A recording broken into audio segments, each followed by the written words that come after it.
ഇന്നത്തെ വീഡിയോയിൽ കാണിക്കുന്നത് ഏത് തരം റോസിൻ്റെ കമ്പും ഈസി ആയിട്ട് വളർത്തിയെടുക്കുന്നത് എങ്ങനെയെന്നും അതുപോലെ തന്നെ നിറയെ മുട്ടുകളും പൂക്കളും ഉണ്ടാവാൻ അടിപൊളിയായിട്ടുള്ള 2 ഓർഗാനിക് ഫെർട്ടിലൈസറും കൂടെ നമ്മളിന്ന് പരിചയപ്പെടുത്തുന്നുണ്ട്. അതോടൊപ്പം തന്നെ നമ്മൾ നേരത്തെ പറഞ്ഞിട്ടുണ്ടായിരുന്നു 10 മണി ചെടികൾ 5 പേർക്ക് സമ്മാനമായിട്ട് കൊടുക്കുന്ന കാര്യം. അത് തിരഞ്ഞെടുത്ത 5 പേരുടെ ലിസ്റ്റ് ഞാൻ കമൻറ്റ് ബോക്സിൽ കൊടുത്തിട്ടുണ്ട്. അവരുടെ അഡ്രസ്സും ഫോൺ നമ്പറും എത്രയും പെട്ടെന്ന് തരേണ്ടതാണ്. ഇന്ന് നമ്മുടെ വീഡിയോയിൽ എല്ലാ കാര്യങ്ങളും പറഞ്ഞു തരുന്നത് ജാൻസി മാഡമാണ്. ഹായ്, ഞാൻ സല്ലു. ഗാർഡനിങ് വീഡിയോസ് ഇഷ്ടമാണെങ്കിൽ ചാനൽ സബ്സ്ക്രൈബ് ചെയ്ത് സപ്പോർട്ട് ചെയ്യുക. അതോടൊപ്പം കാണുന്ന ബെൽ ഐക്കണും കൂടെ എനേബിൾ ചെയ്യുക. അതിൽ ഓൾ എന്ന ഓപ്ഷൻ കൊടുക്കുക. എന്നാൽ മാത്രമേ ഞാൻ ഇടുന്ന വീഡിയോസ് നിങ്ങൾക്ക് അപ് ടു ഡേറ്റ് ആയിട്ട് നോട്ടിഫിക്കേഷൻസ് കിട്ടുകയുള്ളൂ.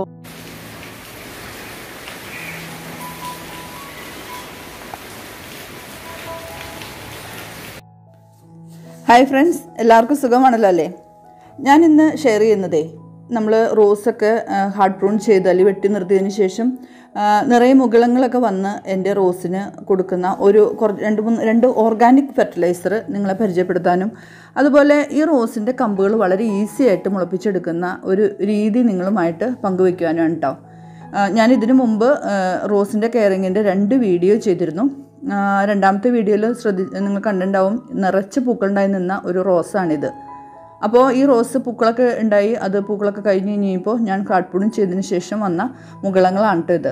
അന്ന് നമ്മൾ റോസിന് അടിവളമായിട്ട് നമ്മൾ എല്ലുപൊടി, വേപ്പിൻ പിണ്ണാക്ക്, ചാണകപ്പൊടിയൊക്കെ ഇട്ട് കൊടുക്കുന്ന കാര്യമൊക്കെ പറഞ്ഞിരുന്നു. അത് എപ്പോഴും നല്ലത് തന്നെയാണ്. എല്ലാ ചെടികൾക്കും അടിവളം ഈ ഒരു വളത്തിൻ്റെ കോമ്പിനേഷൻ തന്നെയാണ്. പക്ഷേ ഈ ചെടികളുടെ ഓരോ സ്റ്റേജിലും നമ്മൾ ബൂസ്റ്ററായിട്ട് കുറച്ച് വളങ്ങൾ നമ്മൾ കൊടുക്കണം. എന്നാലാണ് നമ്മൾ ഉദ്ദേശിക്കുന്ന രീതിയിൽ റിസൾട്ട് വരുള്ളൂ. അല്ലെങ്കിൽ അത് ഒരു ഹെൽത്ത് ഇല്ലാതെ ഇങ്ങനെ ഉണങ്ങി മുരടിച്ചോണം നിൽക്കും. അപ്പോൾ ഞാനിങ്ങനെ മുകുളങ്ങൾ നിറച്ച് വന്നപ്പോൾ ഞാൻ ഇതിന് കൊടുത്ത 2 ഓർഗാനിക് ഫെർട്ടിലൈസർ നിങ്ങൾക്ക് പരിചയപ്പെടുത്താണ്. ഒന്ന് കൊടുത്താൽ മതി. പക്ഷേ നിങ്ങൾക്ക് കിട്ടുന്നത് ഏതാണോ ഓർഗാനിക് ഫെർട്ടിലൈസർ അത് നിങ്ങൾ ഇട്ട് കൊടുത്താൽ റോസിനും മറ്റേത് ചെടികൾക്കും നല്ലതാട്ടോ. റോസിന് നമ്മൾ റോസ് മിക്സ് എന്ന് പറഞ്ഞിട്ടുള്ള ഒരു വളം നമുക്ക് മേടിക്കാൻ കിട്ടും. അത് കിട്ടുകയാണെങ്കിലും കുഴപ്പമില്ല. അപ്പോൾ ഈ വളങ്ങളെല്ലാം എല്ലാ ചെടികളുടെയും വളർച്ചയ്ക്ക്, പൂക്കൾ നിറയെ ഉണ്ടാകുന്നതിനും ഒക്കെ നല്ലതാണ്. മാത്രമല്ല ഇപ്പോൾ മഴക്കാലമൊക്കെ ആയിപ്പോൾ ഉണങ്ങിയ ചാണകപ്പൊടിയൊന്നും കിട്ടാനായിട്ടില്ലല്ലോ, വളരെ ബുദ്ധിമുട്ടാണ്. അപ്പോൾ ഇതുപോലെയുള്ള ഓർഗാനിക് ഫെർട്ടിലൈസർ നമ്മൾ ഇതുപോലെ ചെടി നല്ല ഹെൽത്തി ആവാനായിട്ട് ഇട്ട് കൊടുക്കുന്നത് നല്ലതാട്ടോ. അപ്പോൾ ഞാൻ ആദ്യം നിങ്ങൾക്ക് നമ്മുടെ ഓർഗാനിക് ഫെർട്ടിലൈസർ പരിചയപ്പെടുത്തുന്നു. അതിനുശേഷം നമ്മൾ ചെടിയുടെ കമ്പ് എങ്ങനെയാണ് ഈസി ആയിട്ട് നട്ടുപിടിപ്പിക്കുന്നത് എന്നുള്ള വീഡിയോ. റോസിൻ്റെ മാത്രമല്ല, എല്ലാ ചെടികളുടെയും കമ്പ് നമുക്ക് ഇതുപോലെ ഈസി ആയിട്ട് നട്ടുപിടിപ്പിക്കാവുന്നതേ ഉള്ളൂ. അപ്പോൾ വീഡിയോ സ്കിപ്പ് ചെയ്യാതെ കാണുക കേട്ടോ. ഇതാണ് ഒരു organic fertiliser. Flower special Bloom booster എന്നാണ്, കിസാൻ കേന്ദ്രയുടെ ആണ്. നമുക്ക് വിശ്വസിച്ച് വാങ്ങാം. ഓർഗാനിക് ഫെർട്ടിലൈസറാണ്. നമ്മുടെ NPK വളത്തിൻ്റെ ഒരു കലവറ തന്നെയാണ്. പൊട്ടാസ്യം, മഗ്നീഷ്യം, സൾഫേറ്റ്, നൈട്രജൻ എല്ലാം അടങ്ങിയിരിക്കുന്ന ഒരു എന്താ പറയുക, പോഷക സമൃദ്ധമായ വളമാണ് ഇത്. നമുക്ക് കണ്ടാലറിയാതെ ഇതുപോലെ ഇരിക്കും. ശരിക്കും ഓർഗാനിക് ഫെർട്ടിലൈസറാണ് ഇത്. ഞാൻ റോസിനൊക്കെ ഇപ്പോൾ ഈ റോസിന് ഞാൻ കാണിച്ചല്ലോ, ഇതിൻ്റെ ചുവട് ഇളക്കി ഇത് 4 സ്പൂൺ ഇട്ട് കൊടുക്കാനാണ് പോകുന്നത്. അതുപോലെ തന്നെ എല്ലാ ചെടികളുടെ വലിപ്പം അനുസരിച്ചിട്ട് മാത്രമായിരിക്കണം നമ്മൾ വളം ഇട്ട് കൊടുക്കുന്നത്. ഇത്തിരി കൂടിയാലും ഇത് ഓർഗാനിക് ഫെർട്ടിലൈസർ ആയതുകൊണ്ട് കുറച്ച് കൂടിയാലും കുഴപ്പമില്ല. അപ്പോൾ ഈ ചെടികൾക്കും റോസിനും എല്ലാത്തിനും ഉപയോഗിക്കാൻ പറ്റിയ കിസാൻ കേന്ദ്രയുടെ ഈ ഫ്ലവർ സ്പെഷ്യൽ ബ്ലൂം ബൂസ്റ്റർ കിട്ടുകയാണെങ്കിൽ നിങ്ങൾ വാങ്ങിക്കൊള്ളൂ കേട്ടോ. അതുപോലെ വളക്കടകളിൽ ചെല്ലുമ്പോൾ ഞാൻ CBC ഗാർഡൻ മിക്സ് കണ്ടാൽ ഞാൻ തീർച്ചയായിട്ടും വാങ്ങാറുണ്ട്. കാരണം എല്ലാ ചെടികൾക്കും പച്ചക്കറികൾക്കും ഞാൻ കുറച്ച് പച്ചക്കറികളും വെണ്ടയും വഴുതനയൊക്കെ ആയിട്ട് കുറച്ച് നട്ടിട്ടുണ്ട്. അപ്പോൾ അതിനിടാനായിട്ട് പെട്ടെന്ന് ചെടികൾക്ക് വളർച്ച കിട്ടാൻ, ഈൽഡ് കൂടുതൽ കിട്ടാൻ വേണ്ടിയിട്ട് ഞാൻ ഉപയോഗിക്കുന്ന ഈ ഗാർഡൻ മിക്സ് പൂക്കൾക്കും എല്ലാത്തിനും നല്ലതാണ്. 120 രൂപയാണ് വില. എൻ്റെ കയ്യിൽ നിന്ന് 100 രൂപയെ വാങ്ങിയുള്ളൂ. അപ്പോൾ പരിചയമുള്ള കടയായതുകൊണ്ടായിരിക്കാം. പക്ഷേ കുഴപ്പമില്ല കേട്ടോ, നിങ്ങളിത് വാങ്ങിക്കോ. ഈ ചാണകപ്പൊടിയൊക്കെ നമ്മൾ ഇടുന്നത് നല്ലതാണ്. ചാണകപ്പൊടി കിട്ടാനില്ലാത്തവർക്ക് നമ്മൾ ഇതുപോലെ ഓർഗാനിക് ഫെർട്ടിലൈസർ കൊടുക്കുന്നതാണ് നല്ലത്. ഇതും ഇതുപോലെ ഓർഗാനിക് ആയിട്ടുള്ള കണ്ടോ, ഇതുപോലെ തന്നെയാണ്. ഇതിനകത്ത് നമ്മൾ നോക്കിയാൽ അറിയാം, എല്ലുപൊടിയും വേപ്പിൻ പിണ്ണാക്കും എല്ലാം ഉള്ള ഒരു വളം തന്നെയാണ്. അപ്പോൾ ഈ ചെടി 2 ആഴ്ച മുമ്പ് നമ്മൾ ഇപ്പോൾ കാണിച്ച റോസ് കാണിച്ചല്ലോ, ആ റോസിന്റെ കമ്പ് വളരെ നല്ലതായിരിക്കും. അതിന്റെ കുറച്ച് കമ്പുകൾ ഇതുപോലെ നട്ടുപിടിപ്പിക്കാൻ നോക്കിയതാണ്. വളരെ ഈസി മെത്തേഡാണ്. നിങ്ങൾക്ക് പലർക്കും ഇതറിയാമായിരിക്കാം, എങ്കിലും ഞാനതൊന്ന് നിങ്ങളെ അറിയാത്തവർക്ക് വേണ്ടിയിട്ട് ഷെയർ ചെയ്യാണ്.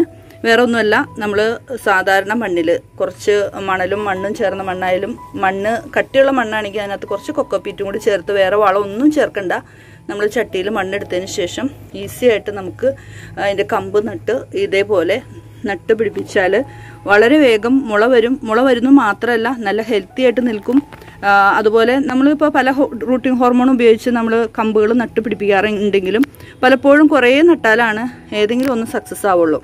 അപ്പോൾ ഞാനിപ്പോൾ ഇത് ചെയ്തപ്പോൾ എനിക്ക് നല്ല ഹെൽത്തി ആയിട്ട് തോന്നുന്നുണ്ട്.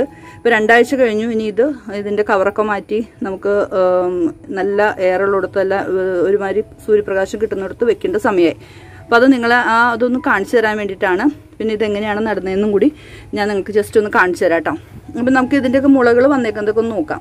അപ്പോൾ ഇത് കണ്ടല്ലോ, 2 ആഴ്ചയായ ഒരു ഇതാണ്. അപ്പം ഞാൻ അന്ന് നമ്മൾ നട്ടതിന് ശേഷം നമ്മൾ നോക്കി, ഇപ്പോൾ 2 ആഴ്ച കഴിഞ്ഞപ്പോഴാണ് കേട്ടോ ഞാൻ കഴിഞ്ഞ ദിവസം തുറന്നു നോക്കിയപ്പോൾ നല്ല ഹെൽത്തി ആയിട്ട് നിൽക്കുന്നുണ്ട്.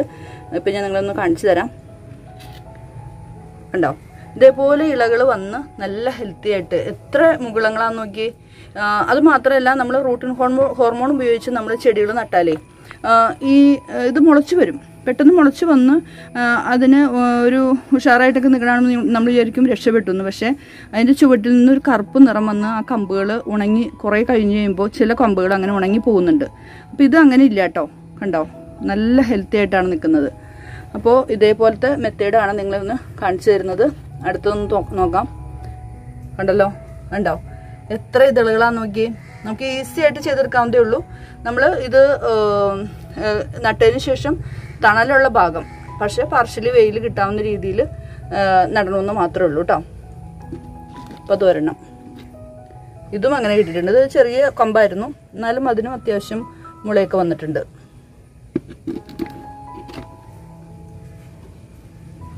ഇതും നല്ല ഉഷാറായിട്ട് നിൽക്കുന്നുണ്ട്. ഇപ്പം ചെയ്യുമ്പോൾ നമ്മൾ ഇത് കവർ ചെയ്യുന്ന പാത്രം നല്ല എന്താ പറയുക, ട്രാൻസ്പെറൻ്റ് ആയിരിക്കണം.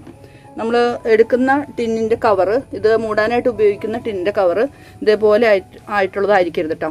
ഇതായിക്കഴിഞ്ഞാൽ മുള വരും, പക്ഷെ 2 ദിവസം കഴിഞ്ഞ് കഴിയുമ്പോൾ അത് ഉണങ്ങിപ്പോകും. അപ്പോൾ ചെറിയ സൂര്യപ്രകാശം ഇങ്ങനെ ട്രാൻസ്പെറൻ്റ് ആയിട്ടുള്ള പാത്രത്തിൻ്റെ ഉള്ളിൽ കൂടി കിട്ടണം. എന്നാലാണ് ആ ചെടി നല്ല ഉഷാറായിട്ട്, ആ മുള വന്ന് നല്ല ഉഷാറായിട്ട് നിൽക്കുള്ളൂ. അപ്പോൾ അതിനകത്ത് ചെയ്യുന്ന ഒരു വിദ്യ ആകെ ഈസിയാണ്. നമ്മൾ ഒരു പോട്ട് എടുക്കുക. ആ പോട്ടിൽ നല്ല ഇളക്കമുള്ള മണ്ണിന് കട്ടിയുള്ള മണ്ണാണെങ്കിൽ കുറച്ച് കൊക്കോപ്പീറ്റ് ചേർത്താലും കുഴപ്പമില്ല. ഇത് മണ്ണും മണലും മാത്രം ചേർന്നിട്ടുള്ള മണ്ണാണ്. ഒരു ചെറിയ പോട്ടിൽ അതെടുക്കുക. അതിനുശേഷം നടാനുള്ള കമ്പ് നിങ്ങൾക്കറിയാലോ, ഇതുപോലെ ചരിച്ചത്, ഞാൻ ചെത്തിയുടെ കമ്പാണ്, ചരിച്ച് വെട്ടിയിട്ടുള്ള ഒരു കമ്പ്. അപ്പം നമ്മൾ നടുമ്പോൾ ശ്രദ്ധിക്കേണ്ട ഒരു കാര്യം, നമ്മൾ മൂടാൻ ഉപയോഗിക്കുന്ന പാത്രം ഉണ്ടല്ലോ, മൂടാൻ ഉപയോഗിക്കുന്ന പാത്രം ഈ കമ്പിനയിൽ വലുതായിരിക്കണം കേട്ടോ. മൂടുമ്പോൾ ഈ കമ്പിൽ മുട്ടാൻ പാടില്ല. കുറച്ച് ഫ്രീ ആയിട്ടുണ്ടായാലാണ് അത് മുള വരുമ്പോൾ അതിൽ തിങ്ങി നിൽക്കാതെ വരുള്ളൂ. അതുപോലെ മണ്ണെടുത്തതിന് ശേഷം നമ്മൾ എന്ത് ചെയ്യണം, മണ്ണൊന്ന് നനച്ചു കൊടുക്കണം. ജസ്റ്റ് ഒന്ന് നനയ്ക്കും. പിന്നെ നമ്മൾ 2 ആഴ്ചയ്ക്ക് നമ്മൾ നനയ്ക്കേയില്ല. മണ്ണ് നന്നായിട്ട് നനഞ്ഞെന്ന് തോന്നിയാൽ നിർത്താം. അതിനുശേഷം നമ്മൾ മൂടാൻ ഉപയോഗിക്കുന്ന പാത്രത്തിലും ഒന്ന് വെള്ളം എടുത്ത് ആ പാത്രത്തിൽ ഇതുപോലെ ഈർപ്പം നിൽക്കുന്ന രീതിയിൽ നനവുണ്ടാവുക. കണ്ടോ, ട്രാൻസ്പെറൻ്റ് ആയിട്ടുള്ള പാത്രം വേണം കേട്ടോ. ഇതൊന്നും പാടില്ല. പക്ഷെ എനിക്ക് വേറെ പാത്രങ്ങൾ ഇല്ലാത്തതുകൊണ്ടാണ് ഞാനത് നിങ്ങളിപ്പോൾ കാണിച്ചു തരുന്നത്. ശരിക്കും മിനറൽ വാട്ടറിൻ്റെ കുപ്പിയാണെങ്കിൽ നല്ല സൂപ്പറായിട്ട് വരും കേട്ടോ. അപ്പം ഞാനിതിൻ്റെ എന്താ പറയുക, ഈ കടലാസൊക്കെ ഒന്ന് കളയുന്നത് നല്ലതായിരിക്കും. പക്ഷെ ഞാനിത് വെച്ചിട്ട് കുഴപ്പമുണ്ടായില്ല. പക്ഷെ ഒരു കാരണവശാലും നന്നായിട്ട് കവർ ചെയ്തിട്ടുള്ള മുടിക എടുക്കരുത്. അതിനുശേഷം നമ്മൾ ജസ്റ്റ് ഒന്ന് ഒരു ചെറിയ കുഴി ഉണ്ടാക്കുക. അതിനകത്തേക്ക് നമ്മൾ ഈ കമ്പ് നട്ടുവയ്ക്കുക. ഇങ്ങനെ ഒന്ന് നട്ടുവയ്ക്കുക. പിന്നെ കമ്പിന് ഇളക്കം തട്ടാത്ത രീതിയിൽ മണ്ണും കൊണ്ട് ഉറപ്പിച്ച് വെക്കട്ടെ. പിന്നെ നമ്മൾ 2 ആഴ്ച കഴിഞ്ഞിട്ട് നമ്മളിത് പിന്നെ നോക്കുള്ളൂ. അപ്പോൾ അതുകൊണ്ട് ഇടയ്ക്കിടയ്ക്ക് വന്ന് തുറന്നൊന്നും നോക്കരുത് കേട്ടോ. ക്ഷമ വേണം. അതിനുശേഷം നമ്മൾ കവർ ചെയ്യാൻ ഉപയോഗിക്കുന്ന ഈ പാത്രം കൊണ്ട് ഇതേപോലെ അങ്ങോട്ട് ടൈറ്റായിട്ട് മണ്ണിലേക്ക് ഇറക്കി വെക്കാം. ഇനി നമ്മൾ ഇപ്പം നോക്കണ്ട, 2 ആഴ്ച കഴിഞ്ഞിട്ട് നോക്കിയാൽ ഇതുപോലെ ഇളകൾ വന്നിട്ടുണ്ടാവും കേട്ടോ. അപ്പോൾ ഈ ചെറിയൊരു മെത്തേഡ് കൂടി നിങ്ങളൊന്ന് പരീക്ഷിച്ചാൽ നമുക്ക് നല്ല രീതിയിൽ കമ്പുകൾ, ചെത്തിയാലും ചെമ്പരത്തിയാലും ഏത് കമ്പുകളായാലും നട്ടുപിടിപ്പിക്കാം കേട്ടോ. 2 ആഴ്ച കഴിഞ്ഞതുകൊണ്ട് ഞാനിതിൻ്റെ മൂടിയൊക്കെ എടുത്ത് മാറ്റി ഫ്രീ ആക്കുകയാണ്. ഒരാഴ്ചയും കൂടി നമ്മൾ ഈ ഇരുന്ന സ്ഥലത്ത് തന്നെ, പാർഷ്യലി വെയിൽ കിട്ടുന്നിടത്ത് തന്നെ ഇരിക്കട്ടെ. എന്നിട്ട് നല്ല ഹെൽത്തി ആയെന്ന് തോന്നുമ്പോൾ മാത്രം നമ്മൾ ഒന്നുകിൽ വലിയ ചട്ടികളിലേക്ക് മാറ്റാം. അതല്ലാന്നുണ്ടെങ്കിൽ കുറച്ചുകൂടി നാൾ കഴിഞ്ഞ് കഴിയുമ്പോൾ നമ്മൾ വെയിലത്തേക്ക് മാറ്റിയതിന് ശേഷം നമ്മൾ സാധാരണ റോസ് നടുന്ന പോലെ തന്നെ ഏതെങ്കിലും പോട്ടിലേക്ക് മാറ്റാം. അല്ലെങ്കിൽ നിലത്തായാലും നമുക്ക് നട്ടുപിടിപ്പിക്കാവുന്നതേ ഉള്ളൂ. 2 ആഴ്ച കഴിഞ്ഞ് കഴിഞ്ഞാൽ നിങ്ങൾ മൂടിയൊക്കെ എടുത്തൊന്ന് മാറ്റണം കേട്ടോ. അല്ലെങ്കിൽ ഇത് കണ്ടല്ലോ സൂര്യപ്രകാശം നേരിട്ട് ഏൽക്കാത്തതുകൊണ്ട് ശരിക്കും ഒരു പച്ച നിറമല്ല, ഒരു ലൈറ്റ് ഗ്രീൻ ഷെയ്ഡാണ്. അപ്പോൾ അത് നല്ല ഉഷാറാകണമെങ്കിൽ നമുക്ക് 2 ആഴ്ച ഇതുപോലെ ഇരിക്കേണ്ട കാര്യമുള്ളൂ കേട്ടോ. അപ്പോൾ ഇന്നത്തെ വീഡിയോ എല്ലാവർക്കും ഉപകാരപ്രദമായെന്ന് കരുതുന്നു. ഈ ചാനൽ ഇനിയും സബ്സ്ക്രൈബ് ചെയ്യാത്തവരുണ്ടെങ്കിൽ സബ്സ്ക്രൈബ് ചെയ്യുകയും അതുപോലെ നിങ്ങളുടെ അഭിപ്രായങ്ങൾ കമൻ്റായിട്ട് രേഖപ്പെടുത്തുകയും ലൈക്ക് ചെയ്യുകയും ഷെയർ ചെയ്യുകയും ചെയ്യാം കേട്ടോ. ഈ മാസത്തെ വീഡിയോകളൊക്കെ കണ്ട് നിങ്ങൾ നൽകുന്ന കമൻറ്റുകളിൽ നിന്നും വീണ്ടും നമ്മൾ 5 പേരെ തിരഞ്ഞെടുത്ത് നമ്മുടെ സെലേഷ്യയുടെ, അതായത് 3 കളർ സെലേഷ്യ ചെടിച്ചീര ഉണ്ടല്ലോ, അതിൻ്റെ വിത്തുകളും അതുപോലെ മൾട്ടി കളർ 4 മണിയുടെ വിത്തുകളും അയച്ചു തരുന്നതാണ് കേട്ടോ. കഴിഞ്ഞ പ്രാവശ്യം സമ്മാനം നമ്മൾ 10 മണിയായിരുന്നു പറഞ്ഞിരുന്നത്. അതിന് അർഹരായ എല്ലാവരെയും അഭിനന്ദിക്കുന്നു. അപ്പോൾ എല്ലാവർക്കും നൽകണമെന്നുണ്ട്, പക്ഷെ അത് നമുക്ക് പ്രായോഗികമല്ലല്ലോ. അപ്പോൾ ഇനിയും ഓരോ വീഡിയോസ് നിങ്ങൾ കണ്ട് നിങ്ങൾ അഭിപ്രായം രേഖപ്പെടുത്തൂ. എൻ്റെ കയ്യിലുള്ള വിത്തുകളും ചെടികളും ഒക്കെ നിങ്ങളിലേക്ക് എത്തിക്കാനായിട്ട് ഞാൻ പരമാവധി ശ്രമിക്കാം. അപ്പോൾ അടുത്ത ഒരു അടിപൊളി വീഡിയോ ആയിട്ട് നമുക്ക് വീണ്ടും കാണാം കേട്ടോ.